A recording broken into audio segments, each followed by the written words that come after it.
The crystal chandelier in the foyer of the Bennett estate cost more than my entire 4 years of university tuition. It hung there like a suspended explosion of diamonds and cast a fractured light over the guests who were currently flooding into our hallway. They were the elite of Connecticut. They were men in tuxedos that cost $5,000 and women in silk gowns that whispered against the marble floor as they walked. They held champagne flutes and laughed with their heads thrown back. They looked like royalty. They looked like success. But I knew the truth. I knew that half of the people in this room were leveraging debt to pay for their leases, and the other half were currently being investigated by the IRS. My name is Harper Bennett. I am 24 years old. 2 weeks ago, I graduated as the valedictorian of my architecture class. I stood on a stage and received a diploma that represented thousands of hours of sleepless nights and caffeine and precision and blood. I had a portfolio that my professors called revolutionary. I had a vision for the future, but tonight I did not have a name. Tonight I was not an architect. Tonight I was staff. Harper, we are short on servers, my mother had said 2 hours ago. Her voice was light and airy, but it carried the weight of a command that could not be refused. Just put on the black trousers and the white shirt. It will save us $200 an hour. You want to help the family, do you not? So here I was. I was wearing a stiff white button-down shirt that was 2 sizes too big and polyester black pants that scratched my skin. I held a silver tray loaded with crab cakes and caviar. I walked through the crowd of people who had watched me grow up. I offered appetizers to neighbors who had attended my high school graduation. I waited for them to recognize me. I waited for someone to say hello. Harper, congratulations on the degree. No one did. They looked right through me. To them, I was just a pair of hands holding a tray. I was part of the furniture. I was less interesting than the floral arrangements. This event was the annual Bennett Charity Gala. The invitations claimed that all proceeds would go to underprivileged youth in the inner city. It was a beautiful sentiment.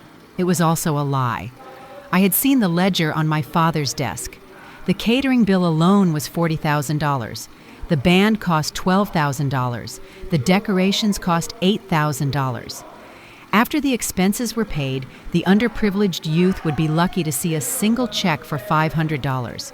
The real purpose of this party was not charity. The real purpose was to remind everyone in Connecticut that Richard and Caroline Bennett were still rich and still powerful and still relevant. I moved toward the back of the room near the grand piano. My feet ached in my cheap black shoes. I scanned the room for my brother. It was not hard to find him. Tyler was standing near the open bar. He was 26 years old. He was wearing an Armani suit that had been tailored to fit his frame perfectly. He held a glass of scotch in one hand and a Cuban cigar in the other. He was surrounded by a group of older men who were listening to him speak as if he were an oracle of finance. Tyler had never finished college. He had spent 4 years partying at a state school before dropping out to pursue what he called entrepreneurial ventures. These ventures mostly consisted of buying digital currency at its peak and selling it after it crashed. He had lost $50,000 of my father's money last month on a crypto scheme that turned out to be a rug pull. But you would never know it by looking at him. He radiated confidence. He radiated the golden glow of the chosen child. I watched him throw his head back and laugh. The sound grated against my nerves. He looked over the rim of his glass and his eyes locked onto mine. He did not smile. He did not wave. He just smirked. It was a small and cruel expression that said, "I belong here, and you serve me." He lifted his empty glass slightly and signaled for a refill. I looked away. I felt a burning sensation in my chest that was part rage and part grief. I wanted to drop the tray. I wanted to scream. I wanted to tell these people that the young man they were admiring was a fraud who still asked our mother to make his dentist appointments. Harper, a sharp voice, hissed in my ear. I turned to see my mother. Caroline Bennett was a vision in emerald green satin. Her hair was pulled back in a chignon, so tight it pulled the skin of her face taut. She was smiling at a guest, but her eyes were drilling into me. "Table 4 needs more wine," she said through her teeth while keeping her smile fixed in place. "And tuck in your shirt. You look sloppy." "I am not a waitress, Mother," I whispered. She stepped closer. Her perfume was expensive and suffocating. "Tonight you are what I say you are," she said. "Do not embarrass us, Harper. Your father is about to make the toast. Just do your job." She turned and floated away. I gripped the silver tray until my knuckles turned white. I wanted to leave. I wanted to run out the front door and never look back. But I had one reason to stay. I glanced toward the corner of the room behind a large potted fern. There on a small side table sat my architectural model. It was my masterpiece. It was a scale model of a sustainable public library designed for a flood zone. I had spent 3 months cutting tiny pieces of balsa wood and white foam core. I had glued every piece with surgical precision. It was delicate and complex and beautiful. I had brought it downstairs earlier that afternoon because a guest named Mr. Henderson was supposed to attend. Mr. Henderson ran one of the biggest architecture firms in New York. I had foolishly hoped that maybe, just maybe, I could catch him for 5 minutes and show him my work. I thought that if he saw what I could do, he might offer me a job and I could escape this house forever. But Mr. Henderson had not arrived yet, and now my model sat vulnerable in the corner while drunk people stumbled past it. "Ladies and gentlemen," a voice boomed over the microphone. The room went quiet. My father stood on the raised platform at the front of the ballroom. Richard Bennett looked the part of the patriarch. He was tall and silver-haired and handsome. He held a microphone in one hand and a glass of vintage red wine in the other. "Thank you all for coming," he said. His voice was smooth like melted butter. "Tonight is about giving back. It is about the future. And speaking of the future, I want to take a moment to acknowledge my own family." He gestured to the side. "My beautiful wife, Caroline." Applause rippled through the room. My mother waved regally. "And my son, Tyler." My father continued. His voice swelled with pride. "Tyler, please come up here." Tyler sauntered up to the platform. The crowd cheered. My father put an arm around Tyler's shoulders. "This young man is the future of the Bennett legacy," my father announced. "He has the vision and the drive that built this family. I am proud to say that Tyler will be taking a more active role in the family investments starting next month. To Tyler." To Tyler, the crowd echoed. I stood in the shadows holding a bottle of cheap Merlot. I felt sick. Tyler was taking a role in the investments. That meant he would have access to more money to lose. It meant they were handing him the keys to the kingdom while I was handing out napkins. "Excuse me, Richard," a voice called out from the front row. It was Mrs. Gable. She was a nosy neighbor who loved gossip more than oxygen. "What about your daughter?" Mrs. Gable asked loudly. "I heard she just graduated too. Was at top of her class." The room went silent for a heartbeat. My father's smile faltered for a fraction of a second before recovering. He looked around the room as if he had forgotten he even had a daughter. "Ah, yes," my father said. "Harper." He spotted me in the back. He pointed. The spotlight of 300 pairs of eyes swung toward me. I froze. I was holding a half-empty wine bottle. My shirt was untucked. I looked like the help. "There she is," my father said. My mother stepped up to the microphone. She let out a small, tinkling laugh that sounded like breaking glass. "Oh, you know, Harper," my mother said into the microphone. Her voice was amplified to every corner of the room. "She is our little bohemian. She did graduate in architecture. She said the word architecture the way one might say sanitation management. But we all know how the job market is for artists," my mother continued. She winked at the crowd. "Harper is our failed charity project, I suppose. She prefers drawing pretty pictures to making real money. But we love her anyway. Do we not, Richard?" Laughter. It started as a low rumble and grew into a roar. They were laughing. The entire room was laughing at me. My mother had just called me a failed charity project in front of the entire social circle of Connecticut. She had dismissed my degree and my hard work and my talent as a childish hobby. I felt the blood drain from my face. My hands shook. "Don't be shy," Harper Tyler shouted from the stage. His voice was slurred. The microphone caught every syllable. "Get back to work. These glasses are not going to fill themselves." The laughter grew louder. I could not breathe. I turned around. I needed to get out. I needed to save myself, and I needed to save my model. I walked quickly toward the corner where my project sat. I just wanted to grab it and run upstairs. I reached the table. My hands hovered over the white foam core structure. Well, look who is in a hurry. I froze. Tyler was standing right behind me. He had come down from the stage. He was swaying slightly. His face was flushed with alcohol in the high of public adoration. He held a full glass of dark red Cabernet. "Nice outfit, Harp," he sneered. "It suits you. You finally look like you belong in your proper place." "Leave me alone, Tyler," I said. My voice was trembling. "Just go back to your fans." He looked at the model sitting on the table. He squinted at it. "Is this the pretty picture Mom was talking about?" he asked. He reached out a hand. "Do not touch it," I snapped. I stepped in front of him. He laughed. "You are so uptight. That is your problem. You think you are so smart with your little degree and your honors. But look at you. You are a waitress, and I am the heir." He took a step closer. He stumbled. It happened in slow motion. Tyler lost his balance. He lurched forward. His hand holding the wine glass flailed out. "No!" I screamed. But it was too late. The contents of the glass launched into the air. The dark red liquid arced like a wave of blood. It splashed directly onto the pristine white model. I watched in horror as the wine soaked into the delicate foam board.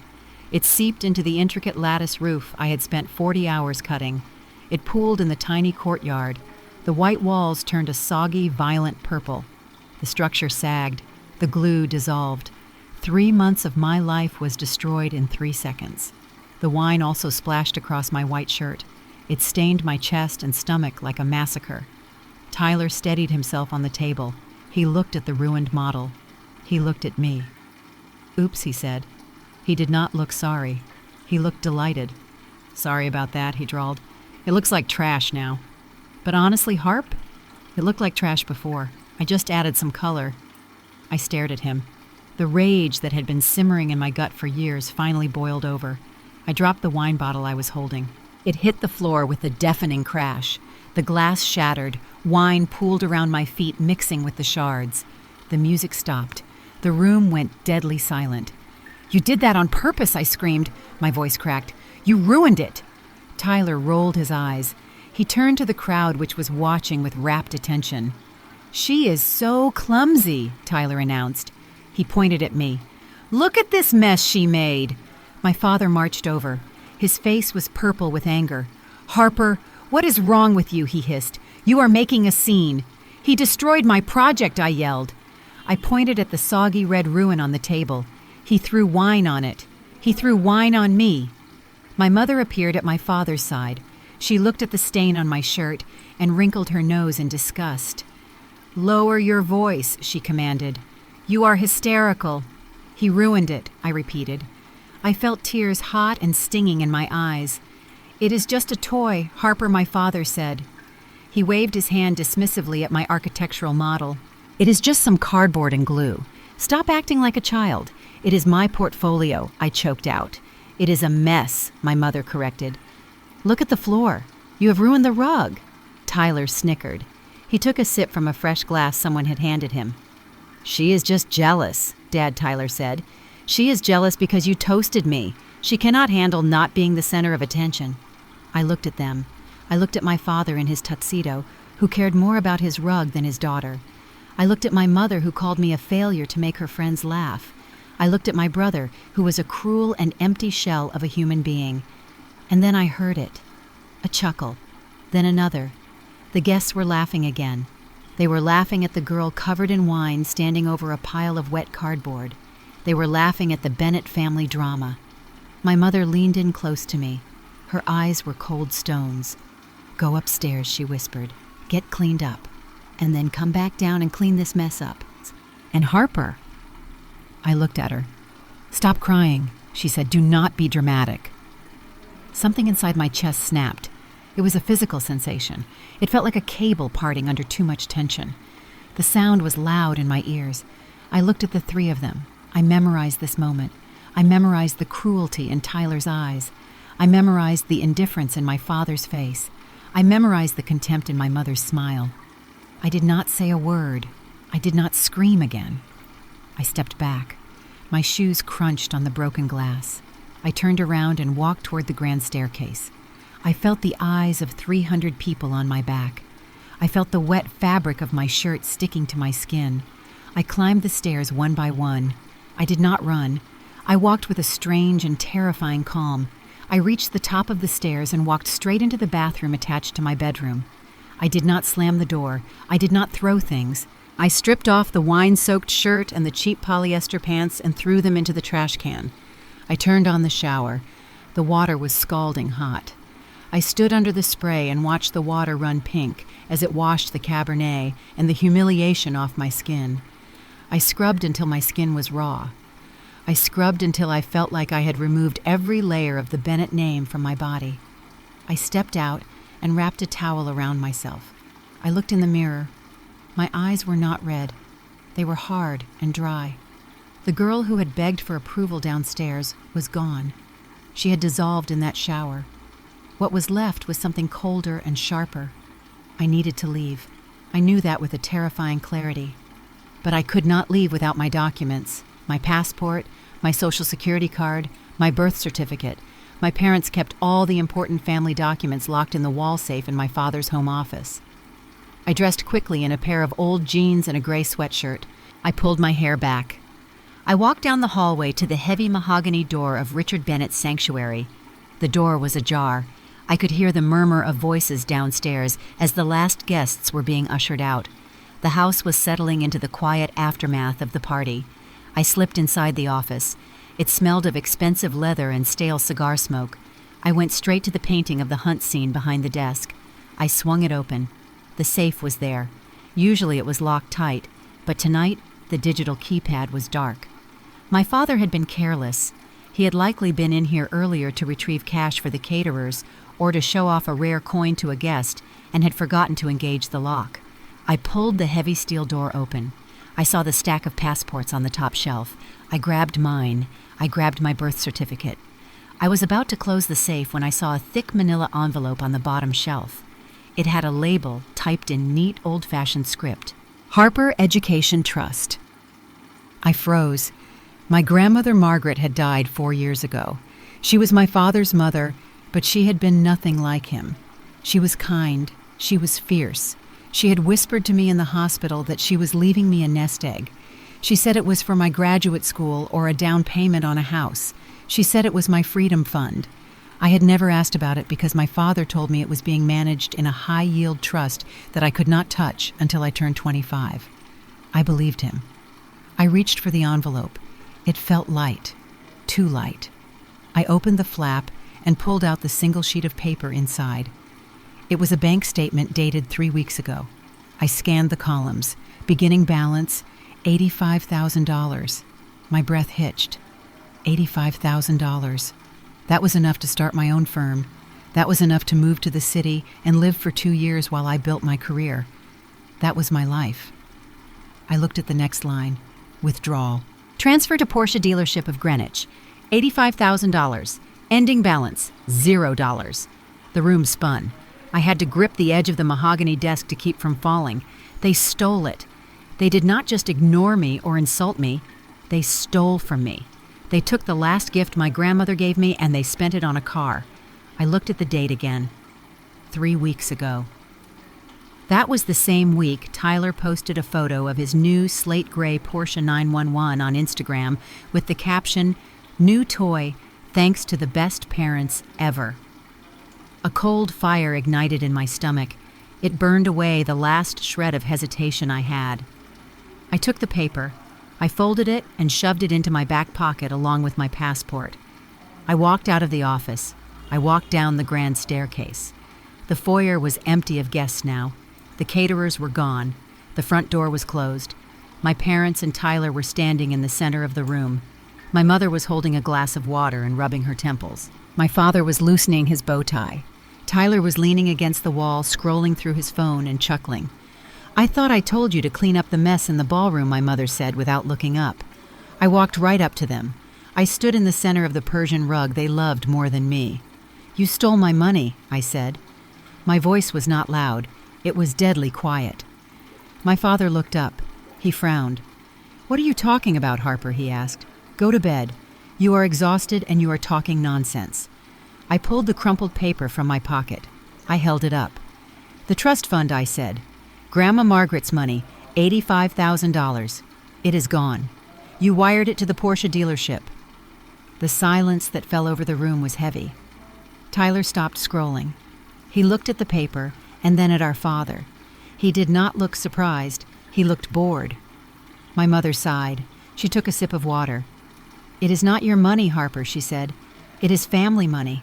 Your grandmother left it to the family. We manage it." "She left it to me," I said. "It had my name on the file. She told me. It was for my education. It was for my future." My father stepped forward. He looked annoyed. He looked like a CEO dealing with a disgruntled intern. "We needed liquidity," he said. "The business has had a tight quarter, and Tyler needed a vehicle that matched the image we are trying to project for the firm." "You bought him a Porsche with my inheritance," I said. My voice rose. "I drove a 10-year-old sedan to university. I worked 2 jobs to pay for my books. And you stole $85,000 to buy him a toy." Carolyn rolled her eyes. She set her glass down on the console table with a sharp click. "Oh, grow up, Harper," she snapped. "You are a girl. Why do you need $85,000? You're just going to get married anyway. Your husband will take care of you." I stared at her. I felt like I had been slapped. "What?" I whispered. "You heard me," she said. "Tyler is a man. He is building a business. He needs the image to make deals. He needs to look successful to be successful. You just draw pictures. You do not need capital. You need a husband." I looked at Tyler. He was smirking. He jingled the keys in his pocket. The sound was like a taunt. "Thanks for the wheels, sis," he said. "It drives like a dream." "You are criminals," I said. I was shaking now, not from fear, but from a rage so pure it felt like clarity. "That is theft. That is grand larceny. I will call the police. I will sue you." My father laughed. It was a dark and ugly sound. "You will sue us?" he asked. "With what money, Harper? You have nothing. You are nothing without us." I reached for my phone. "I am calling them right now," I said. "I am reporting a theft." I unlocked my screen. My thumb hovered over the keypad. Tyler moved. He moved faster than I thought he could in his drunken state. He lunged across the foyer. "Give me that," he shouted. He grabbed for the phone. I pulled it back. He slammed his body into mine. It was not a playful shove. It was a violent attack. He used his full weight. I flew backward. My feet slipped on the polished marble floor. I fell hard. My head cracked against the sharp wooden edge of the coat closet doorframe. A blinding white light exploded behind my eyes. I hit the floor. For a second, the world went black. Then the pain rushed in. It was a sharp, hot throb in the center of my forehead. I raised a hand to my head. My fingers came away wet and red. I gasped. I looked up. Tyler was standing over me. He was breathing hard. He looked wild. "You crazy witch," he yelled. "Look what you made me do." I looked toward my father. I waited for him to rush to me. I waited for him to check my head. I waited for him to yell at Tyler. Richard Bennett walked over to where I lay. He knelt down, but he did not look at me. He looked past my bleeding head. He looked at the white wood of the door frame. He ran a finger over the paint where my skull had made contact. "Damn it," my father muttered. "You chipped the paint, Harper. This is custom millwork. Do you know how much it costs to match this finish?" I lay there on the floor. The blood trickled down my forehead and into my left eye. It stung. But the pain in my heart was so much worse that I barely felt the cut. He checked the door. He checked the paint. He did not check his daughter. In that moment, the last tiny thread that connected me to these people snapped. It withered and died. I realized I was not a daughter to them. I was not a person. I was an asset when I was quiet, and a liability when I spoke. I was a piggy bank for their golden son. I was a sacrifice they were willing to make over and over again to keep their delusions alive. I sat up. The room swam. I wiped the blood from my eye with the back of my hand. I stood up. I swayed, but I did not fall. I looked at Tyler, who was suddenly looking a little pale as he saw the blood. I looked at my mother, who was checking her nails. I looked at my father, who was still frowning at the doorframe. "I am leaving," I said. My mother scoffed. "Stop being dramatic," she said. "Go put a bandage on that. You are bleeding on the rug again. God, Harper, you are so messy." I walked past her. I walked past the stolen money. I walked past the cruelty. I went upstairs one last time. I moved with mechanical efficiency. I grabbed my old backpack from the closet. I shoved 2 t-shirts and 1 pair of jeans into it. I grabbed my laptop, which was 5 years old and missing the K key. I went to my desk drawer and took out the stash of cash I had saved from tutoring. I counted it. $42. That was it. $42 and a bleeding head. I put the passport and the bank statement in the front pocket of the backpack. I zipped it up. I swung it over my shoulder. I walked back downstairs. They were still in the foyer. They were arguing about who would call the painter to fix the door. I opened the heavy front door. The night air rushed in. It was cool and smelled of rain. It smelled like freedom. My mother turned. She saw the backpack. Her eyes narrowed. "Where do you think you are going?" she demanded. "Away," I said. She laughed. It was a harsh barking sound. "You will not last a week," she said. "You have no money. You have no friends. You are pathetic." I stepped onto the porch. "Watch me," I said. My mother's face twisted into a mask of pure venom. She stepped to the threshold. She pointed a manicured finger at me. "Fine," she screamed. "Go." "But listen to me, Harper. If you walk out that door, you are dead to us. Do not come crying to us when you are starving. Do not call us when you fail, because you will fail." I turned to look at her one last time. The blood was drying on my face. It felt tight like a second skin. "I will not call," I said. My mother slammed her hand against the doorframe. "Step out that door and do not ever crawl back begging for a cent," she shrieked. "You hear me? Not 1 cent." I looked at the 3 of them framed in the light of the chandelier like a portrait of monsters. "Keep your money," I said. "You are going to need it more than I do." I turned my back on them. I walked down the stone steps. I walked down the long driveway past the perfectly manicured hedges. I walked past the gate. I did not run. I walked. I walked until the lights of the house faded into the darkness behind me. I walked until the only sound was the rhythm of my own breathing and the crunch of gravel under my shoes. I touched the cut on my forehead. It was still bleeding slightly, but for the first time in 24 years, the pain felt like my own. It did not belong to them anymore. I had $42. I had a concussion. I had no home. But as I turned onto the main road and stuck out my thumb to hitch a ride to the train station, I smiled. It was a bloody, terrifying smile. I was free. New York City was not the city of dreams. It was a mouthful of concrete teeth waiting to chew you up and spit you out. For the first 3 months, my address was a rusted silver sedan parked in the furthest corner of a 24-hour Walmart parking lot in New Jersey.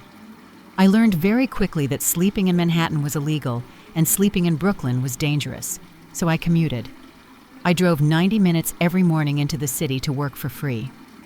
My day began at 4 in the morning. It usually started with the tap of a flashlight on the glass. The security guard was a man named Earl. He was kind in the way that people who have seen too much misery are kind. He would knock twice just to make sure I was alive. I would wave. He would nod and walk away. It was our silent agreement. I would peel myself off the back seat. The upholstery smelled of old coffee and stale sweat. My neck always ached. My legs were always cramped. I had $42 when I left Connecticut. I now had $11. I spent $4 a day on gas and $3 on food. The math did not work. I was slowly starving to death in slow motion. My bathroom was the sink at a public park restroom near the Lincoln Tunnel. It was freezing cold. The fluorescent lights buzzed like angry insects. I would strip down to my underwear, shivering on the dirty tile floor. I washed my armpits and my face with a bar of soap I had stolen from a gym trial membership. I washed my hair in the sink. The water was always ice cold. It shocked my system awake better than caffeine. I dried myself with paper towels that scratched my skin. I put on my one good outfit. It was a black pencil skirt and a white blouse I had bought at a thrift store for $6. I applied cheap makeup in the cracked mirror. I painted a mask of competence over the face of a homeless girl. By 8 in the morning, I was no longer the girl sleeping in a car. I was the new intern at Sterling & Crow. Sterling & Crow was one of the most prestigious architecture firms in the world. Their office was a glass monolith in Midtown Manhattan. It was a place of quiet power and aggressive minimalism. The floors were polished concrete. The desks were white lacquer. The air smelled of expensive espresso and fear. I had begged for this internship. I had showed up at the front desk every day for a week until the hiring manager finally looked at my portfolio. He saw the potential. He also saw the desperation. He offered me the position. It was unpaid. It was exploitation. I took it immediately. My job was to be invisible. I made coffee. I organized sample libraries. I ran prints. I did the work that the junior architects felt was beneath them. And I did it while trying to hide the fact that my stomach was growling loud enough to be heard in the quiet office. But the hunger was not the worst part of Sterling & Crow. The worst part was Jessica. Jessica Vanderbilt was 25 years old. She was a junior associate. She had blonde hair that looked like spun gold, and she wore designer suits that cost more than my car. She was the daughter of a real estate mogul. She had gotten her job because her father played golf with the CEO. She was incompetent. She was lazy, and she hated me. She hated me because I was poor. She hated me because I actually knew how to use the design software. She hated me because she sensed that underneath my thrift store clothes, I had something she could never buy. I had talent. "Harper, get me a latte," Jessica would say without looking up from her phone. "And make sure it is oat milk this time. You ruined my stomach yesterday." I would fetch the latte. I would place it on her desk. She would not say thank you. One Tuesday in November, the firm landed a massive pitch. It was for the Hudson Spire. It was a 40-story, mixed-use tower that was going to redefine the skyline. The director of design was a woman named Sloan. Sloan was a legend. She was terrifying. She wore all black. She never smiled. She fired people for using the wrong font size. Sloan had assigned the preliminary rendering work to the junior team. Jessica was technically the lead. But Jessica did not know how to render light textures, so she dumped the entire project on my desk at 5 p.m. on the day before the presentation. "Fix this," Jessica said. She dropped a hard drive on my keyboard. "It looks flat. Make it pop. Sloan wants to see it at 8 tomorrow morning. Do not screw this up, intern." She left to go to a happy hour. I stayed. I stayed until midnight. I stayed until my eyes burned and my fingers cramped. I worked magic on those files. I added depth to the glass facade. I adjusted the shadows to mimic the morning sun hitting the Hudson River. I created a masterpiece out of her garbage. I saved the files to the shared server under the folder labeled Final Presentation. I backed it up to the hard drive. I left the office at 2 a.m. I slept in my car for 3 hours. I washed my face in the freezing sink. I came back at 7. I walked into the office feeling a strange mixture of exhaustion and pride. I knew the work was good. I hoped that maybe today Sloan would notice me. I walked to my desk. Jessica was already there. This was unusual. Jessica never arrived before 9. She was sitting at her computer. She was smiling. It was the same smile my brother Tyler had used right before he poured wine on my model. "Good morning, Harper," she said. Her voice was sweet like poisoned honey. I ignored her. I sat down. I logged into my computer. I opened the server folder. It was empty. My heart stopped. I clicked refresh. Empty. I checked the backup folder. Empty. I checked the recycle bin. Empty. Panic rose in my throat like bile. I turned to Jessica. "Where are the files?" I asked. Jessica took a sip of her oat milk latte. She widened her eyes in mock innocence. "What files?" she asked. "The Hudson Spire renders," I said. My voice was rising. "I finished them last night. I saved them right here." "Oh, those," Jessica said. She inspected her manicure. "I checked them this morning. They were terrible. Really embarrassing, Harper. The lighting was all wrong, so I deleted them." "You deleted them," I whispered. "I did you a favor," she said. "I did not want Sloan to see that trash. I figured you could just start over." I looked at the clock on the wall. It was 7:15. The meeting with Sloan was at 8. "You deleted the only copy," I said. "It took me 7 hours. There is no time to re-render. The computer needs 4 hours just to process the light maps." Jessica shrugged. "Sounds like a time management problem," she said. "Maybe you are not cut out for this, Harper. Maybe you should go back to whatever trailer park you came from." She stood up. She smoothed her skirt. "I am going to get a bagel," she said. "Have something for Sloane when she gets here. Or do not. It does not matter to me. I am tenure track. You are just the help." She walked away. The click of her heels sounded like a countdown. I sat there. I stared at the blank screen. I felt the familiar cold sensation of the abyss opening up beneath me. I was going to be fired. I was going to lose this internship. I was going to die in a Walmart parking lot. No. The voice in my head was sharp. It sounded like my grandmother Margaret. "No," I said out loud. I could not render. The computer was too slow. But I had my hands. I had the hands that had built a library out of foam core. I had the hands that had drawn in a sketchbook in the dark for 3 months. I ran to the supply closet. I grabbed a roll of heavy architectural vellum.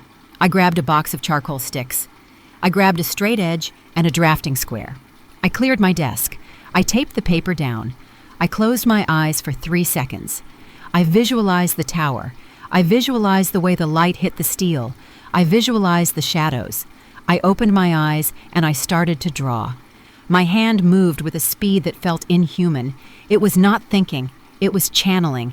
I struck the paper with the charcoal. Hard lines for the steel. Soft smudges for the clouds. I used my thumb to blend the shadows. My skin turned black with dust. I did not care. I was in a trance. I drew the tower not as a cold digital image, but as a living thing. I drew the people on the street. I drew the reflection of the city in the glass. I poured every ounce of my hunger and my anger and my fear into that drawing. I did not hear the office filling up around me. I did not hear the phones ringing. I only heard the scratch of charcoal on paper. "Harper." The voice was like a whip crack. I looked up. I was panting. My hands were covered in black soot. My face was streaked with sweat. Sloane was standing over my desk. She was wearing a black trench coat. Her eyes were hidden behind dark glasses. She took them off. Her gaze was like a laser. Jessica stood behind her. Jessica looked smug. "Sloane," Jessica said, "I am so sorry." I asked the intern to prepare the digital renders, but she forgot to save the files. She is very disorganized. I tried to help her, but she just cannot handle the pressure. Sloane ignored Jessica. She looked at the paper taped to my desk. "What is this?" Sloane asked. I stood up. My legs were shaking. "The digital files were corrupted," I said. I did not look at Jessica. I looked straight at Sloane. I knew we needed a visual for the client. The computer takes 4 hours to render. I did this in 45 minutes. Sloane looked down at the drawing. It was messy. It was raw. It was violent and beautiful. It was stark black and white against the cream paper. It looked like a storm captured in ink. Jessica laughed nervously. "It is just a sketch," Jessica said. "It is unprofessional. We cannot show this to the client. I can explain to them that we had a technical difficulty and we will email the renders later." "Quiet," Sloane said. The word was soft, but it silenced the room. Sloane ran a finger along the edge of the paper. She looked at the charcoal smudge on her fingertip. She looked at my hands, which were stained black. She looked at my cheap thrift store blouse, which now had gray dust on the cuffs. "You drew this by hand?" Sloane asked. "Yes," I said. "In 45 minutes?" she asked. "Yes," I said. Sloane looked at the drawing again. She leaned in close. "This is not a render," Sloane said. Jessica smirked. "Exactly. It is a mess." "This is art," Sloane finished. Jessica's smile vanished. Sloane stood up. She looked at me with a new expression. It was not warmth. Sloane did not do warmth. It was respect. It was the look a predator gives another predator. "The client is tired of slick computer images that look like video games," Sloane said. "They want soul. They want to feel something."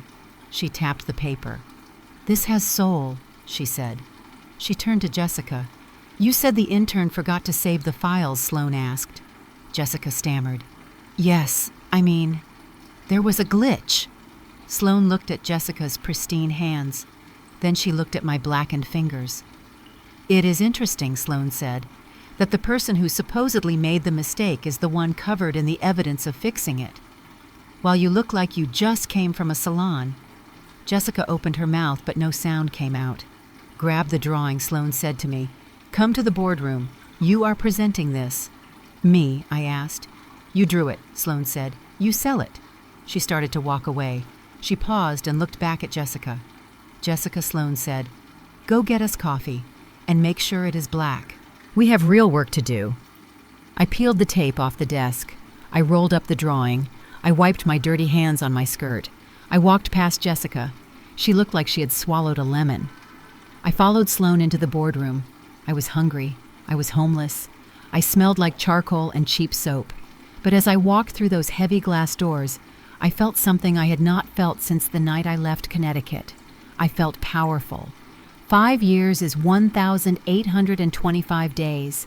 That is how long it took me to climb from the bottom of a sink in a public restroom to the top of the skyline. I stood on the terrace of my penthouse apartment in Tribeca.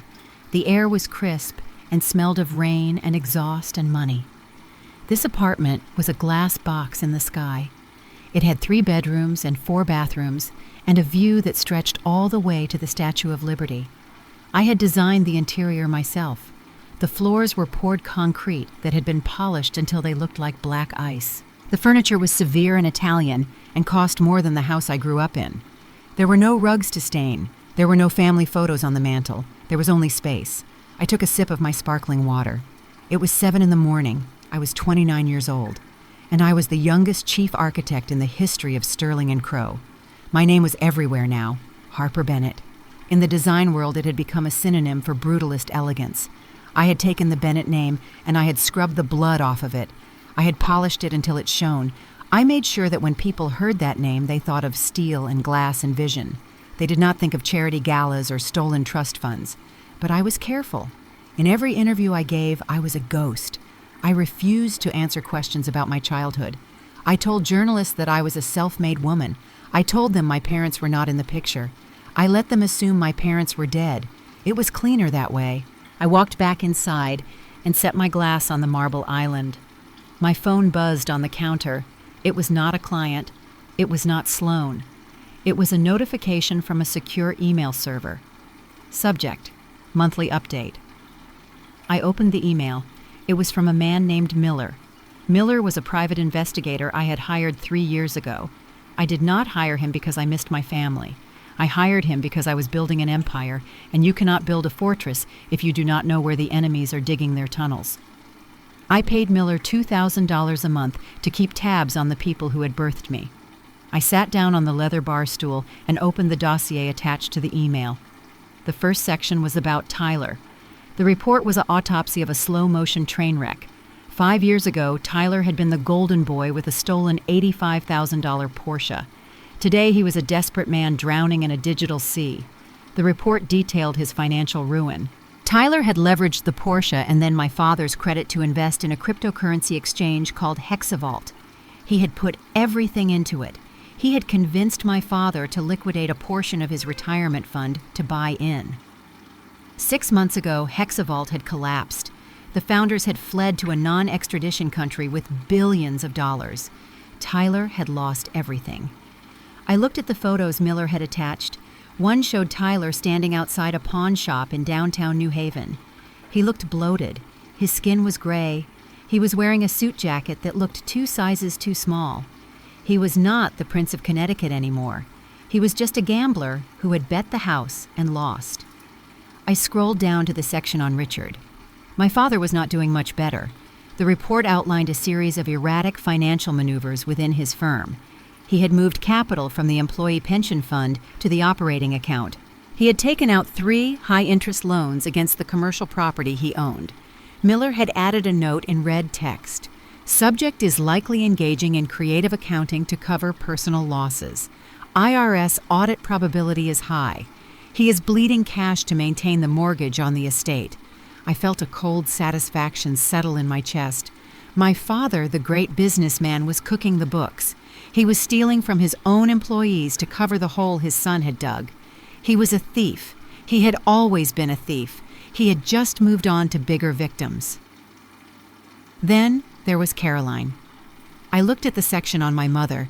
It was pathetic. The report listed her recent sales on a luxury consignment website. Item: Hermes Birkin bag, blue, condition good, sold for $9,000. Item: Cartier tank watch, vintage, Sold for $4,000. Item: diamond tennis bracelet. Sold for $6,000.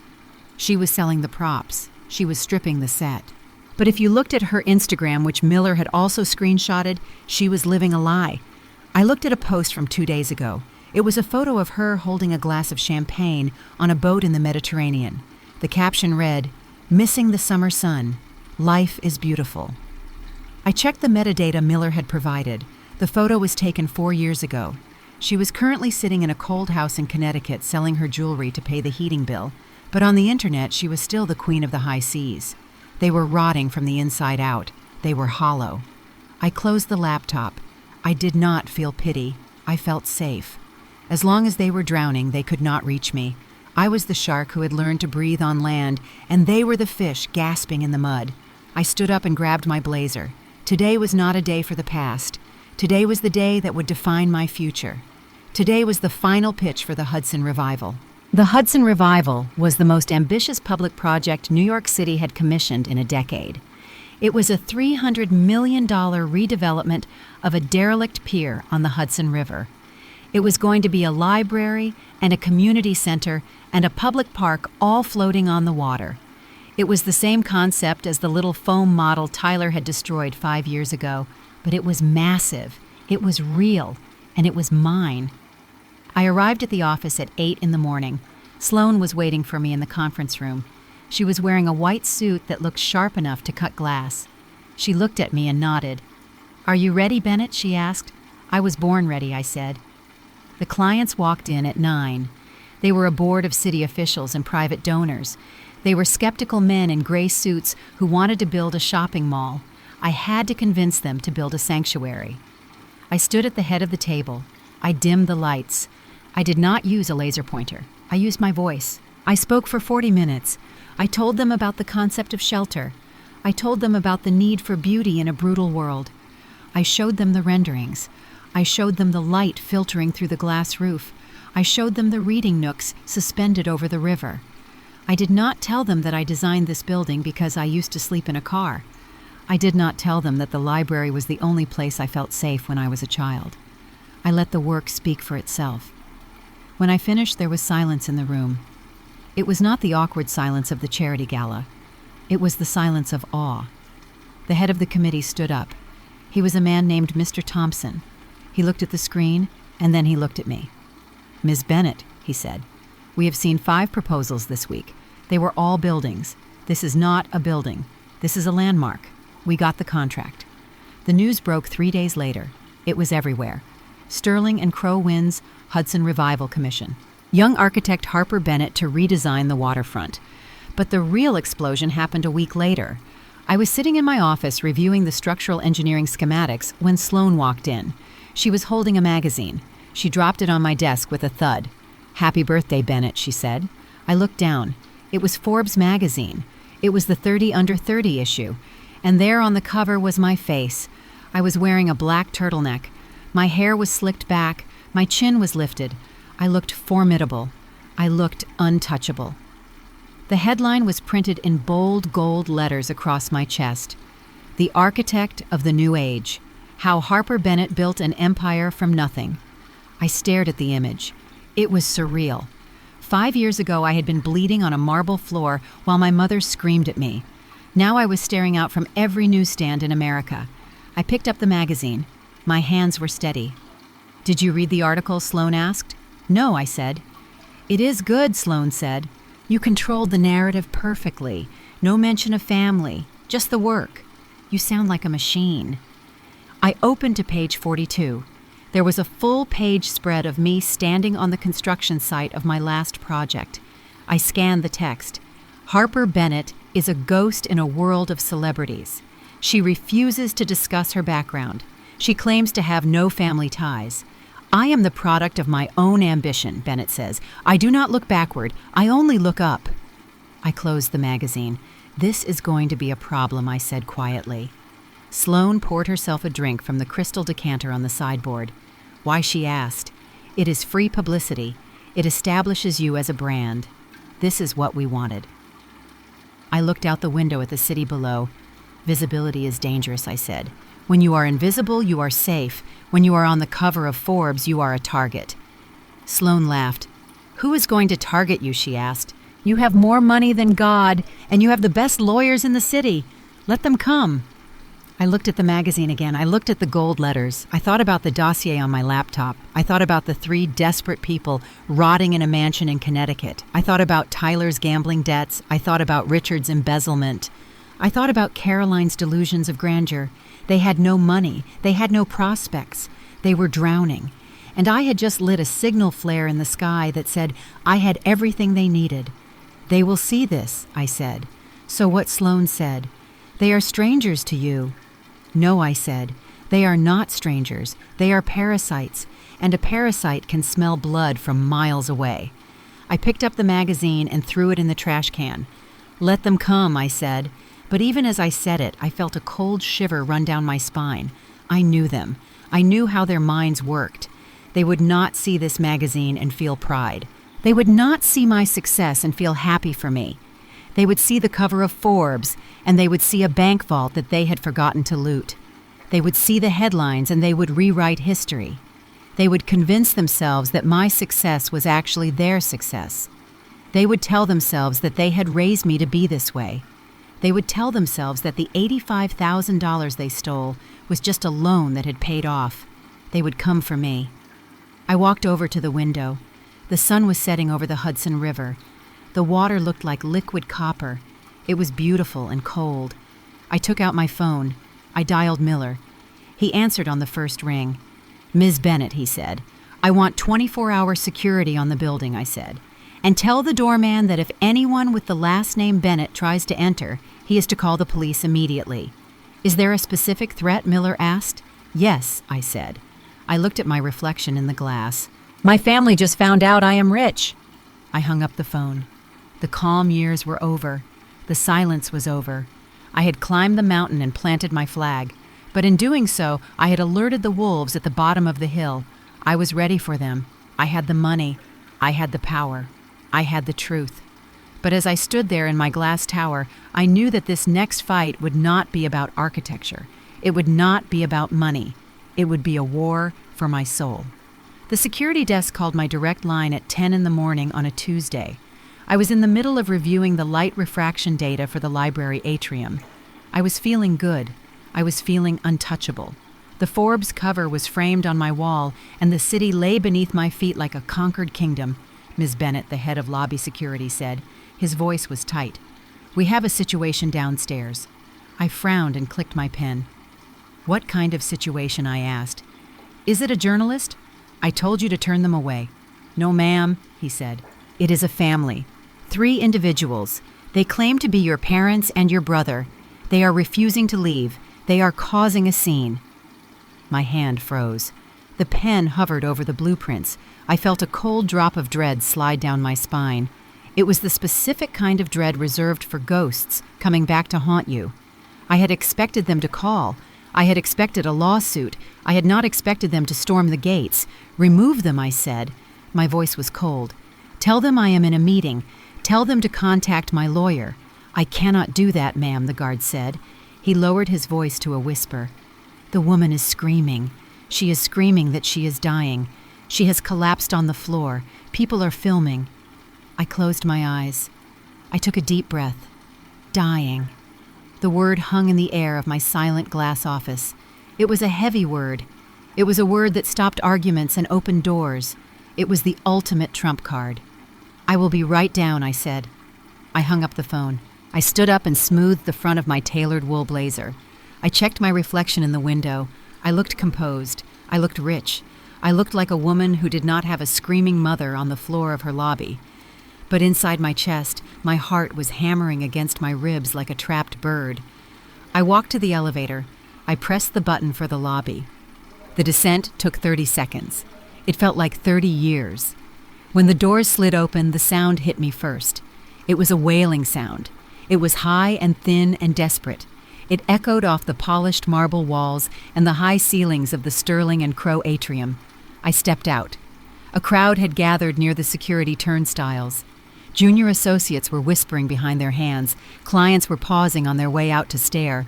The receptionist looked terrified. I pushed through the crowd. Harper, a voice croaked. I stopped. I looked at the trio huddled on the floor near the planters. For a second, I did not recognize them. My mother Caroline was sitting on the cold stone floor. She was wearing a gray cardigan that was unraveled at the hem and a skirt that looked 2 sizes too big.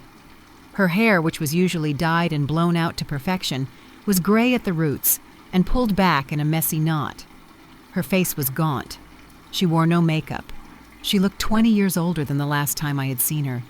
My father Richard stood over her. He was wearing a rumpled suit jacket with a stain on the lapel. He was not wearing a tie. He looked small. He looked defeated. He was wringing his hands and looking at the security guards with watery eyes. And Tyler, my golden brother. He was kneeling beside our mother holding her hand. He was wearing jeans and a faded t-shirt. He looked unshaven and exhausted. It was a tableau of absolute misery. It was a masterpiece of suffering, and it smelled wrong. I stood 5 feet away from them. I could smell them. They smelled of stale sweat and old clothes, but beneath that I caught the faintest whiff of something else. It was subtle.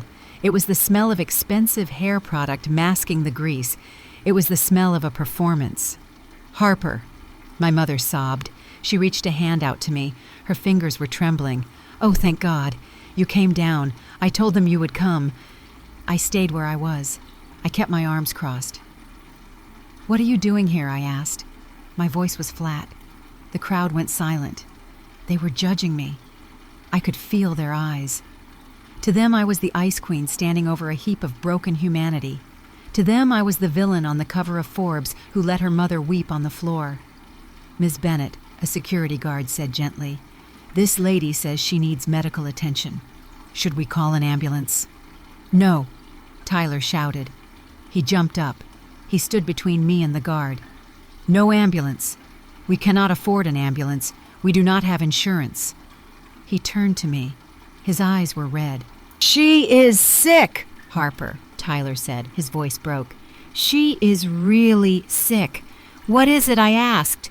I looked at Caroline. She looked up at me with eyes that were swimming in tears. She clutched her chest. "It is cancer," she whispered. The word rippled through the lobby. A woman near the elevators gasped. "Stage 4, my father added. His voice was hoarse. "It is aggressive. The doctors found it 2 weeks ago. It is in her lungs. It is everywhere." I felt the floor tilt slightly under my feet. Cancer. It was the one enemy you could not fight with a lawsuit or a security team. "She needs surgery," Tyler said. He stepped closer to me. He smelled of fear and aggression. "She needs a specialist. There is a doctor in Switzerland who can save her, but it costs money, Harper. It costs so much money. We sold everything my father said." He gestured to his shabby clothes. "We sold the cars. We sold the jewelry. We have nothing left. We are living in a motel." He looked at me with a mixture of shame and accusation. "We did not want to come here," he said. "We know you hate us. We know you moved on. But she is your mother, Harper. She is dying." Caroline let out a fresh wail. She slumped against the planter. "I am scared," she cried. "I do not want to die." "Harper, please. I know I was hard on you. I know we made mistakes. But please do not let me die." I looked at her. I looked for the crack in the mask. I looked for the lie. But she looked so frail. She looked so terrified. A memory flashed in my mind. It was my mother sitting by my bed when I had the flu at 7 years old, holding a cool cloth to my head. It was a rare moment of tenderness in a lifetime of neglect. That memory twisted a knife in my gut. What if it is true? A voice in my head whispered. What if she is actually dying? What if I am standing here judging her acting skills while her lungs are filling with tumors? I looked around the lobby. The whispers were getting louder. "That is Harper Bennett," someone hissed. "That is her mother. How can she just stand there?" another voice said. "She is rich. Look at her suit. She is cold as ice," a third voice murmured. They were winning. They had brought the theater to my doorstep, and they had cast me as the monster. If I called security now, I would be the heartless architect who threw her dying mother onto the street. My reputation would be destroyed by sunset. I looked at Tyler. He was watching me closely. There was a glint in his eye that I recognized. It was calculation. He knew he had me. He knew that the one thing I valued more than my money was my control. And right now I had lost control of the room. I took a step forward. I lowered my voice. "Get up," I said. Caroline looked at me. She blinked. "Help me," she whimpered. "Get up," I repeated. "Stop screaming. You are making a scene." "We have nowhere to go," my father said. He wiped his nose on his sleeve. "I am not going to discuss this in the lobby," I said. I looked at the security guard. "Call a car, a private car." I looked back at my family. "We will go somewhere private," I said. "We will talk. If you are sick, I will listen. But you have to get up off this floor right now." Tyler rushed to help Caroline stand. She leaned heavily on him, dragging her feet like a dead weight. She looked at me with a face full of tragic gratitude. "Thank you," she whispered. "Thank you, Harper. I knew you still loved me." I did not answer. I turned my back on them and walked toward the revolving doors. My skin was crawling. I felt dirty. I felt trapped. As we walked out onto the bustling street, the cold wind hit my face. It did not cool the burning shame in my cheeks. I had let them in. I had let the infection breach the quarantine. I ushered them into the black town car the guard had hailed. I sat in the front seat next to the driver. I put up the privacy glass partition. "Take us to the Meridian," I told the driver. It was a quiet restaurant 10 blocks away. It had high booths and low lighting. It was a place where deals were made and secrets were kept. I looked in the rearview mirror. I saw my parents and my brother sitting in the back seat. Caroline had stopped crying. She was looking out the window at the skyscrapers. For a split second, I saw her expression shift. The tragic mask slipped. Her eyes darted to the leather interior of the luxury car, and a tiny, satisfied smirk touched the corner of her mouth. It was gone in an instant. She slumped back against Tyler and let out a hacking cough. My stomach churned. I touched the phone in my pocket. I opened the voice recorder app. I pressed the red button. I did not know if she had cancer. But I knew that Caroline Bennett never did anything without a script. And if she was going to perform a tragedy, I was going to make sure I recorded every single line. The private booth at the Meridian was upholstered in crushed red velvet that smelled faintly of cigar smoke and lemon polish. It was a place designed for secrets. My family sat on one side of the table and I sat on the other. It felt less like a reunion and more like a deposition. My mother, Caroline, slumped against the cushions. She held a handkerchief to her mouth and let out a series of wet, rattling coughs that sounded painful. If I had not spent 5 years analyzing structures for structural weaknesses, I might have believed her. But I noticed that her eyes were not wet with pain. They were darting around the room, checking the exits and scanning the waiter who brought us a pitcher of water. My father, Richard, placed a thick manila folder on the table. His hands were shaking. It was a tremor of anxiety rather than age. "Here is the file, Harper," he said. His voice was low and urgent. "This is the diagnosis from the oncologist in New Haven. And here is the treatment plan from the specialist in Zurich. We need to move fast. Every day counts." I reached for the folder. Tyler flinched as if I were reaching for a weapon. He was sweating. Beads of perspiration had collected on his upper lip despite the air conditioning. He tapped his foot against the table leg in a frantic staccato rhythm. I opened the file. The first page was a letterhead from Yale New Haven Hospital. It stated that Caroline Bennett had stage 4 adenocarcinoma. It looked official. It had a logo and a signature and a lot of medical terminology. But I was an architect. My entire life was built on details. I spent my days looking at blueprints where a millimeter of difference could cause a building to collapse. I knew how to spot a forgery. I looked closer at the letterhead. The logo was slightly pixelated. It was a low-resolution image that had been resized and stretched. I looked at the font of the doctor's name. It was Arial. The body of the text was Times New Roman. Hospitals use standardized templates. They did not switch typefaces in the middle of a document. I turned the page. The seal at the bottom was a photocopy. I could see the faint shadow lines where someone had taped a piece of paper over another piece of paper before running it through a machine. It was a fake. It was a sloppy, desperate fake made by people who thought I was stupid. I felt a cold rage settle in my stomach. It was heavier than the grief I had felt in the lobby. Grief was soft. This was hard. This was concrete. I flipped to the back of the stack. Hidden beneath the fake pathology reports and the fake referrals was a document that looked very real. It was printed on heavy legal bond paper. Guarantor agreement. I scanned the terms. It was a loan agreement from a private equity firm I had never heard of. The principal amount was $4 million. The collateral listed was not my parents' house. It was not Tyler's car. It was my penthouse apartment in Tribeca, and it was my 20% equity stake in Sterling and Crow. I stared at the numbers. $4 million. That was exactly the amount the dossier said Tyler owed to the offshore gambling syndicate. I looked up. My face remained a mask of concern. I moved my hand casually to the phone sitting face down on the table. I checked that the red recording light was still pulsing silently against the table surface. "This looks serious," I said. "It is fatal," Caroline whispered. She dabbed her eyes. "Without the surgery, I have 3 months, maybe 4. I looked at the loan document again.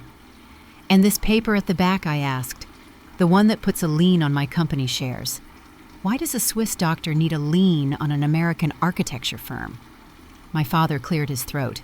He pulled at his collar. "That is just a formality," Richard said quickly. "The clinic requires a guarantee of funds. Since our assets are frozen during the audit, we need a co-signer. It is just to show them we have liquidity, Harper. We will pay it back before the surgery is even over. You will not lose a dime." I looked at Tyler. He was staring at the pen sitting next to the folder. He looked like a junkie staring at a needle. "Just sign it, Harper," Tyler said through gritted teeth. "Stop reading the fine print. Mom is dying. Do you want her to die while you act like a lawyer?" I leaned back. I crossed my arms. "I need to have my legal team review this," I said. The air in the booth changed instantly. It went from tragic to volatile in a single second. Caroline sat up straight. The slump vanished. The cough vanished. Her eyes hardened into the flinty stones I remembered from my childhood. "We do not have time for lawyers," she snapped. "If it is just a formality, my lawyer will approve it in an hour," I said. I reached for the folder to close it. Caroline slammed her hand down on top of mine. Her grip was surprisingly strong for a dying woman. "Do not you dare," she hissed. The mask was gone. The cancer was gone. There was only the predator. "You ungrateful little brat," she said. Her voice was a low growl. "You owe me this. I gave you life. I fed you. I clothed you. And now you sit there in your $2,000 suit and you hesitate to help your own flesh and blood. She is not sick, is she?" I asked. Caroline laughed. It was a sharp bark. "We are sick of being broke," she said. "We are sick of watching you parade around on magazine covers while we live in squalor. Your money is our money, Harper. We made you. Everything you have belongs to us." Richard leaned in. His face was red. "Your brother is in trouble, Harper," he said. "Real trouble. He borrowed money from bad people. They are not like the bank. They do not send letters. They send men with baseball bats. If we do not pay them $4 million by Friday, they are going to kill him. So you decided to sell me out," I said. "You decided to steal my company to save him. Again. Just like the college fund." Richard slammed his fist on the table. The water pitcher rattled. "Stop being so selfish," he shouted. "You are a girl, Harper. You are a single woman. What do you need with millions of dollars? You do not have a family. You do not have a legacy. Tyler is the heir. He needs a second chance. You can always make more money. You are good at working.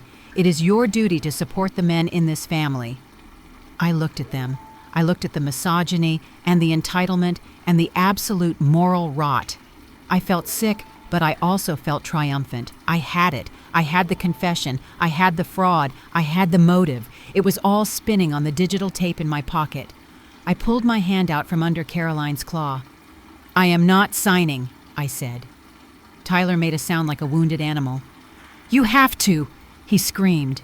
He lunged across the table. He grabbed the lapels of my blazer. His breath smelled of sour whiskey and terror. "They are going to break my legs, Harper. They are going to kill me. Sign the paper." "Get off me," I said.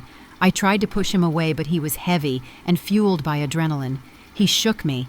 My head snapped back. "You think you are better than us?" he yelled. "You think you are safe in your tower? I will drag you down. I will ruin you. Sign the paper or I swear to God I will smash your face in right here." He raised a fist. I flinched. I braced for the impact. I remembered the doorframe in Connecticut. I remembered the blood in my eyes. But the blow never landed. A hand clamped onto Tyler's wrist. It was a hand with perfectly manicured nails painted blood red. "I would not do that if I were you," a voice said. It was a voice like liquid nitrogen. Tyler froze. He looked up. Sloane was standing at the edge of the booth. She was wearing a white trench coat, and she looked like an avenging angel. Behind her stood two men who were the size of refrigerators. They were wearing black suits and earpieces. "Let go of Ms. Bennett," Sloane said, "or my associates will remove your arm from its socket." Tyler looked at the security guards. He looked at Sloane. He looked at me. He saw the cold resolve in my eyes. He let go of my jacket and scrambled back into his seat. "Who are you?" Caroline demanded. She tried to muster her indignation, but her voice wavered. "I am the person who is going to make sure you never get within 500 feet of Harper again," Sloane said. She looked at me. "Did you get what you needed?" she asked. I picked up my phone. I stopped the recording. I held it up. Every word I said. Sloane nodded. She turned to the security guards. "Escort them out," she said. "If they resist, call the police. We have a confession of attempted fraud and assault." My father stood up. He looked pale. "You cannot do this," he stammered. "We are her parents." "Not anymore," I said. I stood up. I smoothed my blazer. I looked down at them one last time. "The cancer was a nice touch," I said. "But you forgot one thing. You taught me how to spot a lie when I was 7 years old. You trained me for this moment." I picked up the manila folder. "I am keeping this," I said, "as evidence. Please." Harper Tyler wept. He put his head in his hands. "They are going to kill me." "Then you better start running," I said. I turned and walked out of the booth. Sloane walked beside me. The security guards moved in on my family. I heard Caroline screaming my name as I walked toward the exit. I heard Richard shouting about his rights. I heard Tyler sobbing, but I did not look back. I walked out of the dark restaurant and into the bright, harsh light of the New York afternoon. I took a deep breath. The air tasted clean. "I have the recording," I told Sloane. "Good," she said. "Send it to the lawyers, and then send it to the police." We walked toward the waiting car. My hands were shaking slightly, but I felt lighter than I had in years. The cord was cut, the debt was paid, and I finally had the receipts to prove it. The war began at 6 a.m. with the vibration of my phone against the marble nightstand. It was not the gentle pulse of an alarm. It was a continuous and violent buzzing that sounded like a swarm of angry wasps. I rolled over and reached for the device. My head was still heavy from the adrenaline crash of the confrontation at the Meridian restaurant the day before. I squinted at the screen. I had 412 unread messages. I had 63 missed calls. My Instagram notifications were scrolling so fast they looked like a blur of red hate. I sat up. The sheets felt cold against my skin. I opened the news app. The headline was not just a story, it was an execution. "The Architect of Cruelty, exclusive, the secret life of Harper Bennett. While she builds million-dollar libraries, her dying mother begs for help on the streets." The photo below the headline took the air out of my lungs. It was a split image. On the left was my glossy Forbes cover, where I looked powerful and rich and untouchable. On the right was a grainy paparazzi shot taken yesterday outside the restaurant. It showed my mother Caroline slumped against a planter in her oversized clothes, looking skeletal and weeping. Beside her, I stood with my back turned, walking into a luxury town car. The contrast was devastating. It painted a clear and undeniable picture. I was the villain. She was the victim. I clicked on the article. My hands were shaking. Sources close to the family reveal that Harper Bennett abandoned her parents 5 years ago after stealing a significant sum of family money, the article read. Now, as her mother battles stage 4 cancer and the family faces bankruptcy due to medical bills, Bennett refuses to help. Witnesses at the Sterling and Crow lobby reported seeing Bennett step over her collapsing mother to call security. It was a lie. It was a masterful and poisonous lie mixed with just enough truth to make it believable. I threw the covers off. I needed coffee. I needed a lawyer. I needed to get to the office before the narrative set in concrete. I showered in 3 minutes. I put on my armor, which was a charcoal gray suit and stilettos. I pulled my hair back tight. I checked my phone again. The stock price of Sterling & Crow had dropped 8% in pre-market trading. I grabbed my bag and headed for the door. I checked the security feed on my phone. The sidewalk outside my building was clear. I took the elevator down to the garage. I got into my car. I drove fast. When I turned the corner onto the avenue where my firm was located, I saw the mob. There were news vans parked in the loading zone. There were photographers with long lenses crowding the revolving doors. There were people holding signs, "Shame on Harper," "Family over money." I drove past the main entrance and swerved into the underground parking garage. The security guard checked my ID. He did not smile at me today.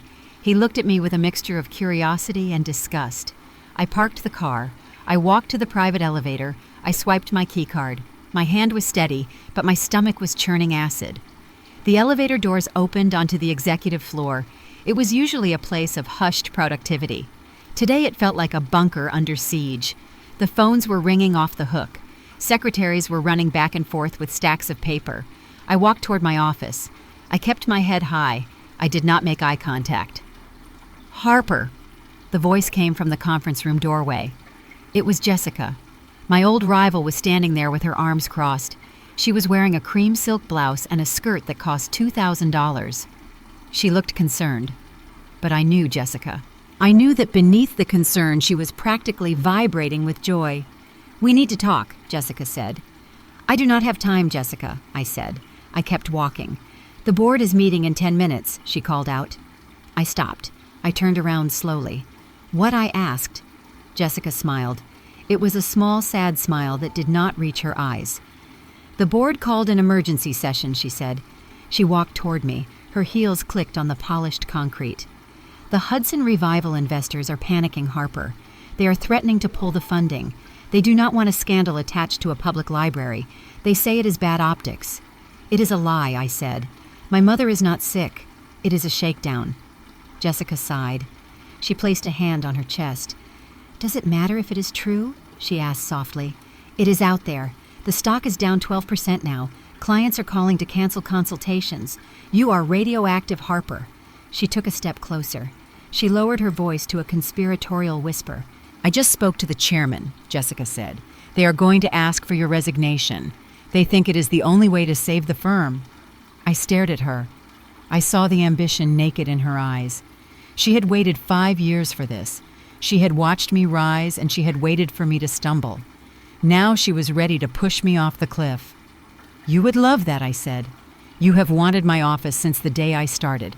I'm just thinking about the company," Jessica said. "We employ 400 people. We cannot let your family drama sink the ship. If you care about this firm, Harper, you will step down. You will go away quietly. Maybe go take care of your mother. It might help your image." I laughed. It was a cold, harsh sound. "You think I am finished?" I asked. "I think you are a liability," she said, "and liabilities get liquidated."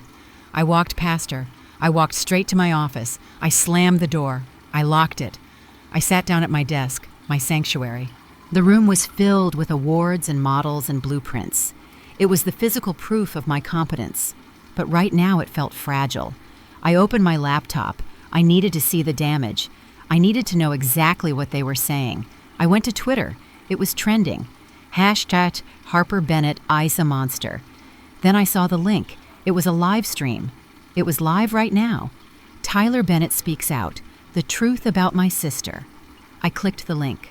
The video opened. It was low quality.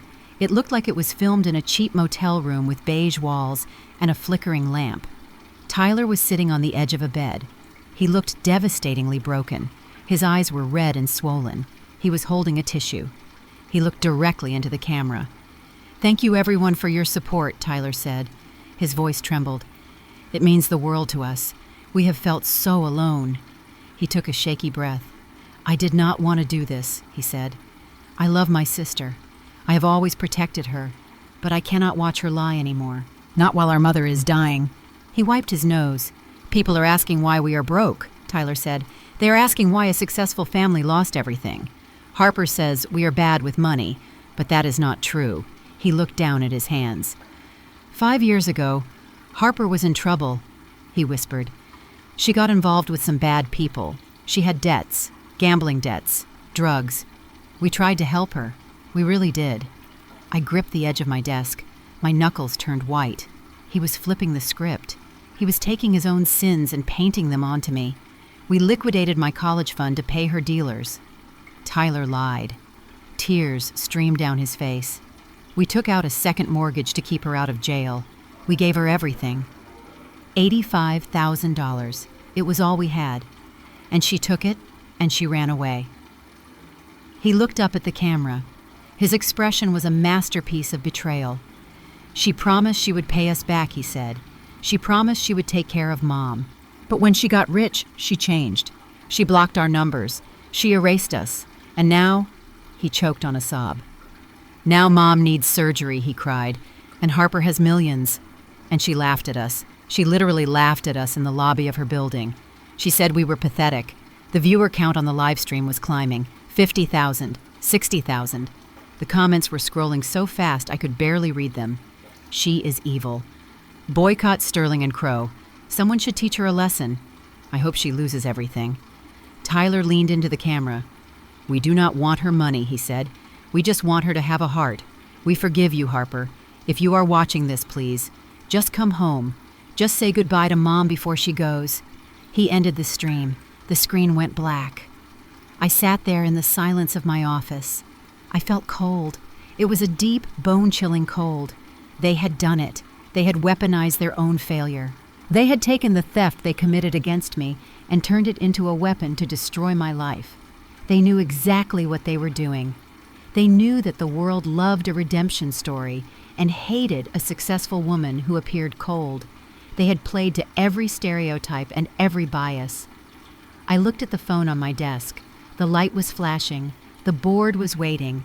Jessica was waiting. The mob outside was waiting. They thought I was cornered. They thought I was going to hide. They thought I would write a check for $4 million just to make the noise stop. I opened the top drawer of my desk. I took out the flash drive where I had saved the audio file from the restaurant. I looked at it. It was a small piece of plastic, but it contained the voice of my mother admitting she was not sick. It contained my father threatening me. It contained Tyler admitting to the gambling debts. It was a nuclear bomb. I could release it. I could destroy them. I could prove that I was right. But as I held the drive, I realized something. If I released it now, it would look like a defense. It would look like I was arguing with a grieving family. The internet would dissect it. They would say I edited it. They would say I provoked them. I needed more than a defense. I needed a total victory. I needed to lure them into the light.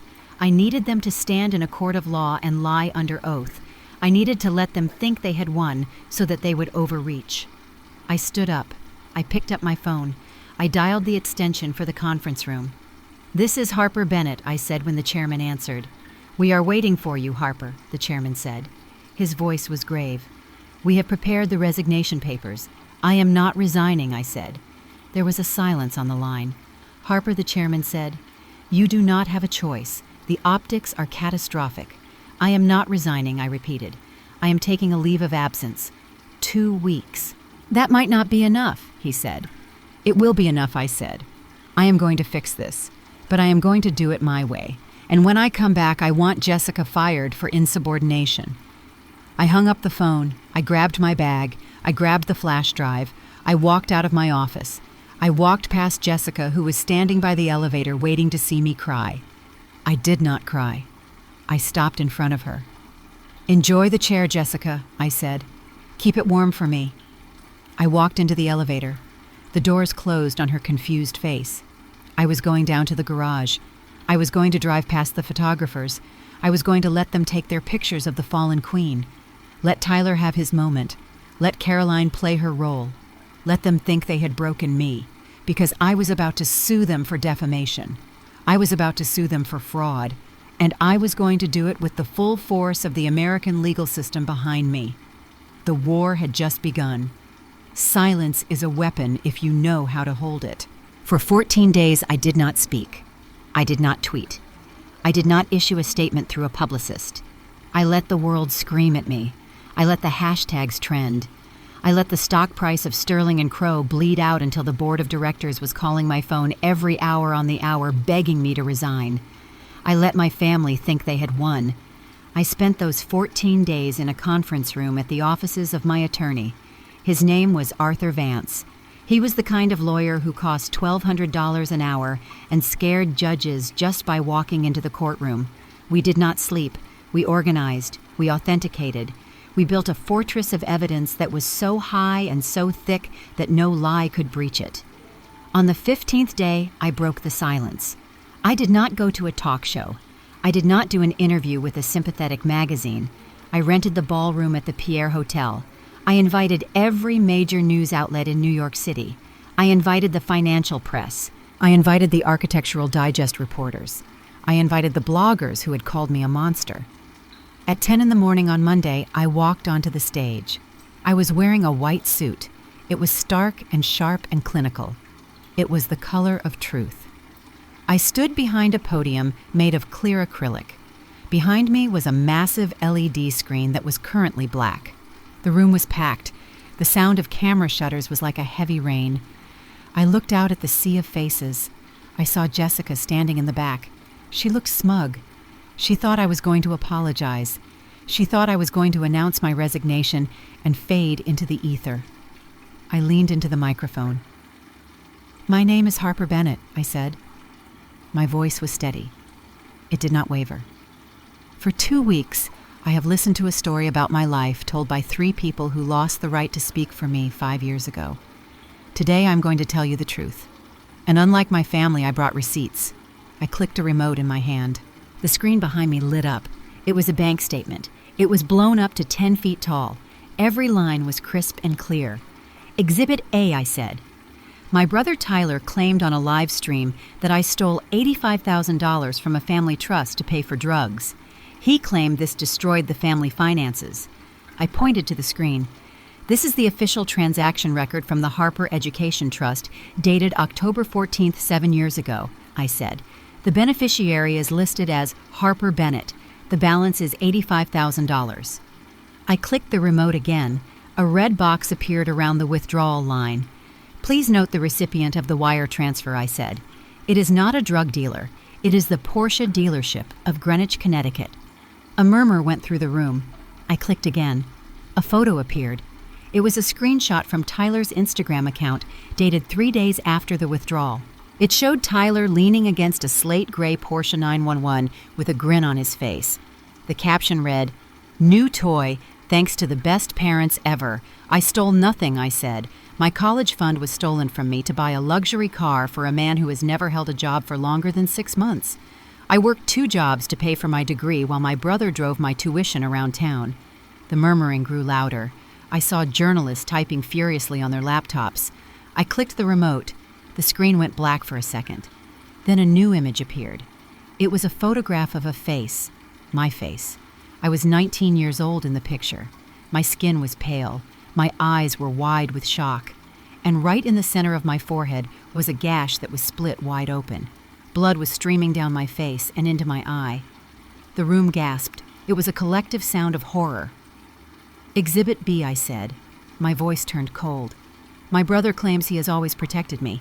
He claims he loves me." I looked at the photo. "This photo was taken 5 years ago, on the night I left home," I said.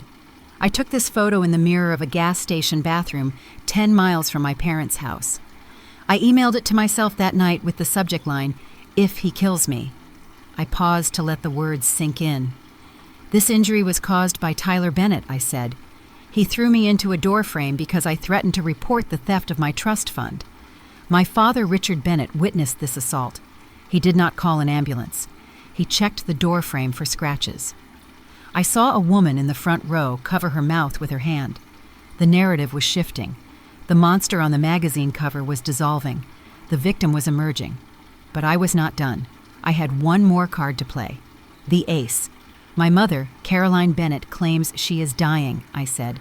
"She claims she has stage 4 cancer. She claims I abandoned her in her hour of need." I looked directly into the camera lens. I spoke to the millions of people watching at home. I spoke to Caroline. "I want you to listen very carefully," I said. I pressed play on the audio file. The sound system in the ballroom was state-of-the-art. The audio was crystal clear. It filled the room. "It is fatal," Caroline's voice whispered from the speakers. "Without the surgery, I have 3 months." Then my voice on the recording. "And this paper at the back, the one that puts a lien on my company shares." Then Richard's voice. "It is just a formality." Then the sound of the confrontation, the sound of me refusing to sign. And then the truth. "She is not sick, is she?" my voice asked on the tape. Caroline's laugh rang out through the ballroom. It was the sharp bark I remembered so well. "We are sick of being broke," Caroline's recorded voice sneered. "We are sick of watching you parade around on magazine covers. Your money is our money, Harper. We made you." Then Richard. "Your brother is in trouble, Harper. Real trouble. He borrowed money from bad people." Then Tyler. "They are going to break my legs. Sign the paper." I let the recording play to the end. I let them hear the threats. I let them hear the desperation. I let them hear the absolute lack of cancer in my mother's lungs. When the audio ended, the room was dead silent. No one moved. No one breathed. The cruelty was so naked and so undeniable that it sucked the air out of the room. I turned off the remote. The screen went white. "My mother does not have cancer," I said into the silence. "She has a spending problem. My brother is not a devoted son. He is a gambling addict who owes $4 million to a loan shark. My father is not a victim. He is an accomplice who tried to trick me into signing over my company to pay his son's debts." I reached under the podium and pulled out 2 thick stacks of documents. "This morning my attorney filed a civil lawsuit against Tyler Bennett for defamation and assault," I said. "We are seeking $50 million in damages. We are also seeking a permanent restraining order." I placed the first stack on the podium, and regarding my father, Richard Bennett, I continued. I held up the second stack. During the course of investigating these false claims, my team uncovered significant irregularities in the financial records of his firm. We found evidence that he has been moving employee pension funds to cover personal family debts. I looked at the camera. "I have just turned these documents over to the district attorney and the Internal Revenue Service," I said. "My father is not just a bad parent. He is currently under investigation for embezzlement and tax fraud." I looked around the room. I saw Jessica. Her face was pale. She was backing away toward the door. She knew the game was over. She knew she had bet on the wrong horse. "I did not ask for this fight," I said. "I wanted to be left alone. I wanted to build libraries. I wanted to do my job. But my family decided to drag me into the mud. They thought that because I was quiet, I was weak. They thought that because I was a woman, I would fold." I leaned forward. "They were wrong," I said. I stepped back from the podium. "I will not be taking questions," I said. "The evidence speaks for itself." I turned and walked off the stage. The room erupted. Journalists were shouting my name. Flashes were blinding. People were running toward the stage to get a picture of the documents. I did not stop. I walked through the side door where Arthur Vance was waiting for me. He nodded. "That was effective," he said. "It is done," I said. We walked down the hallway to the service elevator. I checked my phone. The stock price of Sterling and Crow had just jumped 15%. The hashtag had Harper Bennett, IS a monster, had vanished. A new hashtag was trending #1 in the world. I stand with Harper. I got into the elevator. I leaned my head back against the metal wall. I was exhausted. My hands were finally shaking now that the adrenaline was fading, but I felt clean. I had stripped them bare. I had taken their lies and I had burned them to ash in front of the entire world. They had tried to use the court of public opinion to destroy me. I had just turned that court into their prison. Now all that was left was the final act, the house. 6 months had passed since the press conference at the Pierre Hotel. Those 6 months had been a slow and brutal dismantling of the Bennett dynasty. The civil lawsuit had drained their remaining liquid assets. The Internal Revenue Service had frozen their accounts. My father was currently wearing an ankle monitor while awaiting trial for embezzlement. My mother had been exposed as a fraud and was no longer welcome in any social club in Connecticut. And the bank had finally come for the house. The Bennett estate was the last domino to fall. It was the stage where they had performed their perfect lives for 30 years. It was the place where they had toasted my brother and laughed at my ambition. Now it was just a piece of distressed real estate listed on a government auction site. The auction took place on a Tuesday morning in November. The sky was the color of a bruise. The trees were bare. Dead leaves skittered across the long driveway where Tyler used to park his stolen Porsche. I arrived early. I did not drive my car up the driveway. I parked on the street and walked up the hill. I was wearing a black wool coat and dark sunglasses. I stood at the back of the crowd near the trunk of an ancient oak tree. I wanted to see this. I needed to see the end. There were about 50 people on the lawn. Most of them were bargain hunters and real estate sharks looking to flip the property. There were a few neighbors standing near the hedges whispering to each other, and then there were my parents. Richard and Caroline Bennett stood near the garage doors. They looked like ghosts haunting their own funeral. My father had lost 30 pounds. His suit hung off his frame. He kept touching the ankle monitor beneath his pant leg. My mother was wearing a coat that was fraying at the cuffs. She was not crying today. She just looked hollow. She stared at the front door as if she could will it to stay shut. The auctioneer stood on the front steps. He was a man with a booming voice and a fast cadence. He did not care about the memories in this house. He only cared about the commission. "We are starting the bidding at $2 million, the auctioneer shouted. "Do I hear $2 million? A hand went up in the front row. $2 million, the auctioneer said. "Do I hear 2.2? I looked at my proxy. He was a man named Mr. Stone. He was a senior partner at my law firm. He was standing near the front. He looked bored. I had given him one instruction: buy it. Do not stop until it is ours.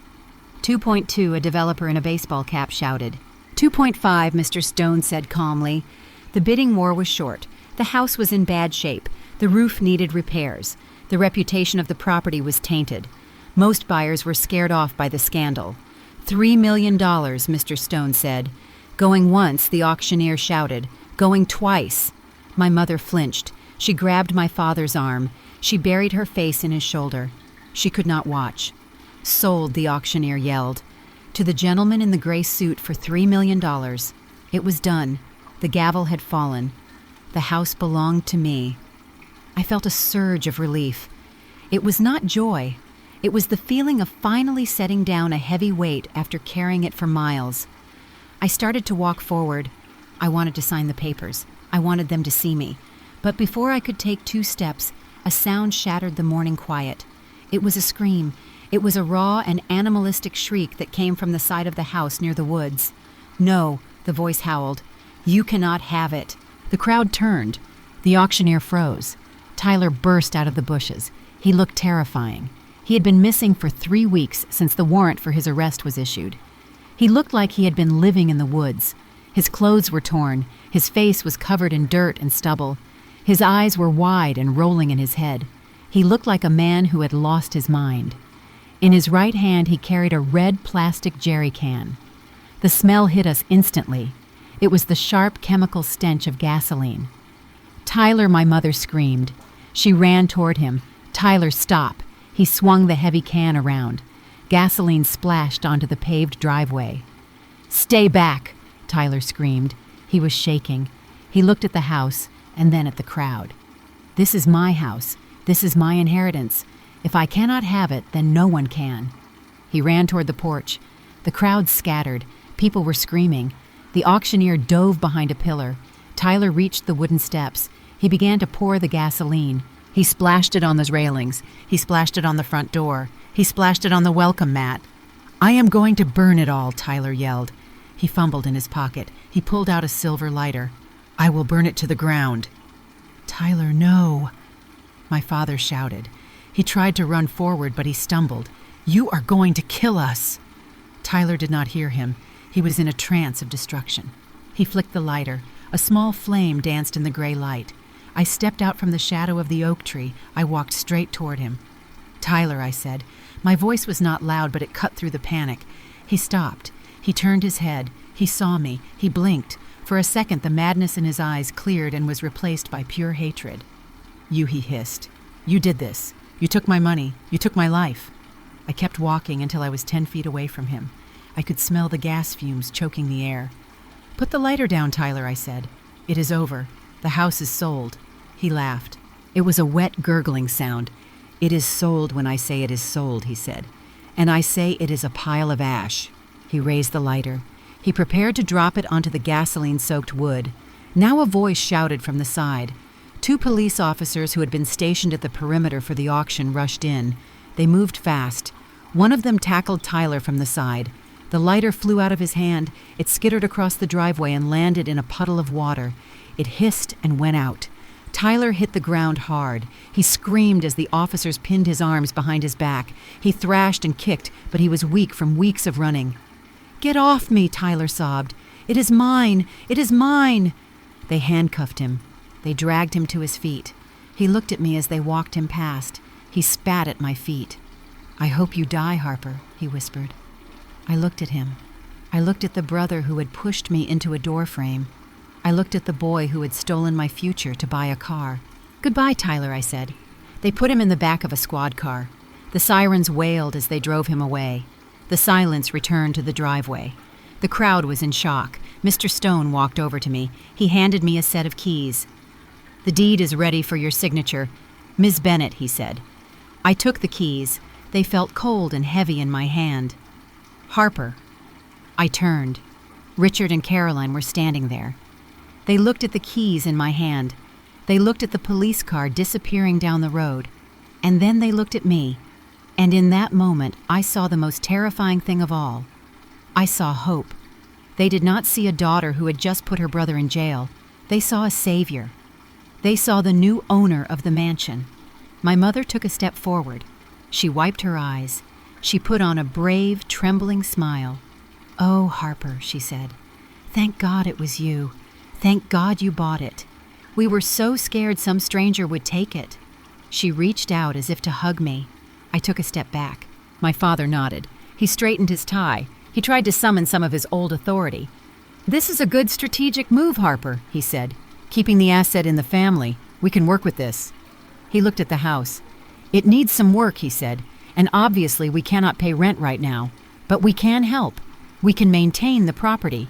We can be the caretakers." He looked at me with a desperate, pleading grin. "You are not going to kick your own parents out on the street, are you?" he asked. "You bought this to save us, right?"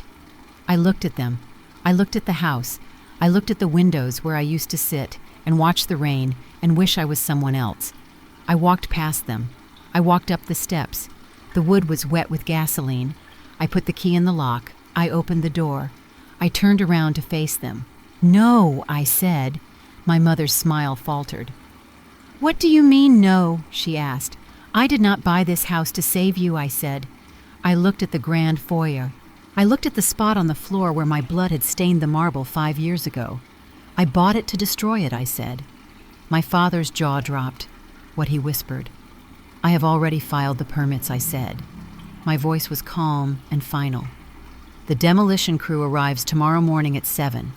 I am tearing it down. Every brick, every beam, every memory." "You cannot," my mother shrieked. "This is our home. This is our legacy."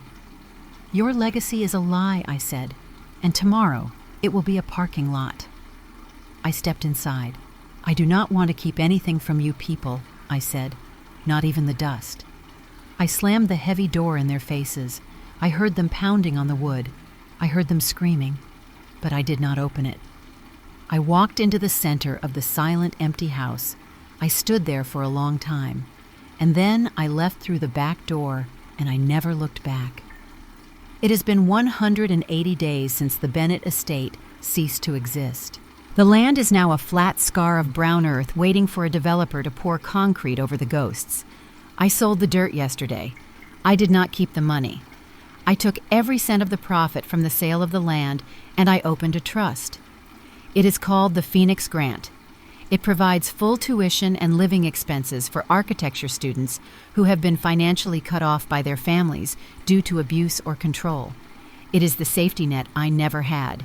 It is the $85,000 I was owed multiplied by 10. Tyler is currently sitting in a cell in a state correctional facility in upstate New York. The judge was not impressed by his defense or his tears. He sentenced him to 5 years for attempted arson and assault with a deadly weapon. He writes me letters sometimes. He asks for money for the commissary. He asks for a second chance. I burn them in my sink without opening them. Richard and Caroline live in a 2-room apartment above a dry cleaner in a town 20 miles away. It smells of chemical steam and desperation. They tried to go to their old country club last week to have a drink. The security guard escorted them off the premises in front of their former friends. The cancer lie was the final nail in their social coffin. In their world, you can be bankrupt and you can be cruel, but you cannot be tacky. And faking a terminal illness for cash is the height of tackiness. They are pariahs. They are alone. They have each other, and that is the worst punishment I can imagine. I stood on the terrace of my penthouse.